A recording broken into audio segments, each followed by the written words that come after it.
Today's video, I'm going to show you guys a pattern that I have come up with that is a Squirmy eggstasy egg. Now, there's some other patterns out there. I'm not saying I came up with this style or anything like that. I'm showing my take on what I've done with it. So what I'm going to use is we're going to use some eggstasy material. I am going to use a size 12 nymph hook, a 1/8 ounce tungsten bead, and I'm going to use this squirmy material. Now, this is not squirmy worm material. What this is ramen noodle material, and it is in the toy section at some stores. I got these at Cracker Barrel just by random chance, but I took this thing out and I played with it, and this is an unbelievable pattern. The rubber material, it actually is buoyant, so the head of this fly, the tungsten bead, will sink down, and that little worm just bobbles up in the air. So when the trout are bottom feed them, they get that action. You just give it just a little bit of tug. It has tons of action.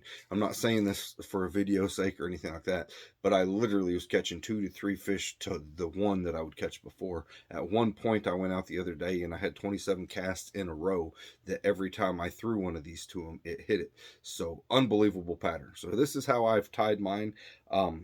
I took it out and I played with it and seen how durable it was. I caught 20 fish and I would change colors, catch another 20 fish. Very durable fly. So what we've done is I've got an 1/8 ounce bead, or 1/8 inch bead, I'm sorry, on a size 12 hook, tungsten bead. We want to have quite a bit of weight to sink the bottom down. So what I'm going to do is I'm going to get this camera a little bit more focused in. Okay, so the first thing I'm going to do is I'm going to take my thread, and the thread I use is what other color of eggstasy material I use. I'm going to bring my thread right back to where the barb of the hook starts. I'm going to cut it off.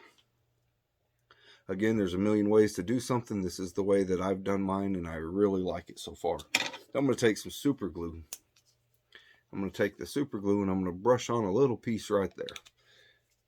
Now, I've taken one of these squirmy materials, and you can see how long that is. I basically cut one of them off and I cut it in half.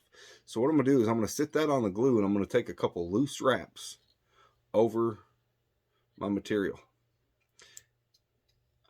And you will get a little end that comes dangling off of one end, and if you do, just cut that. So now my squirmy material is glued in place.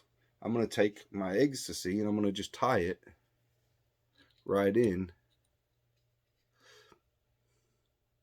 over the top, bringing my thread to that same point right between the tip of the hook and the barb of the hook. Bring my thread back.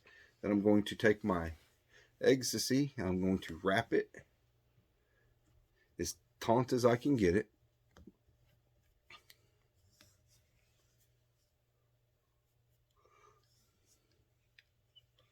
And once I get that brought to the front, I'm going to take 2 wraps to secure it in place.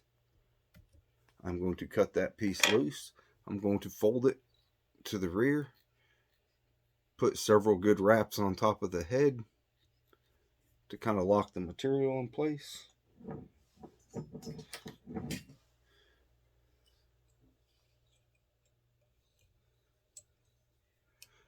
One whip finish, 2 whip finishes, and that is it. I always put head cement on anything I tie.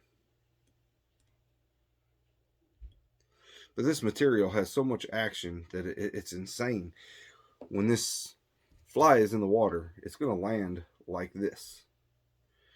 And this little tail is floating, so it kind of has its natural little bend to it. So the second you tug on it, it just is squirmy all over the place.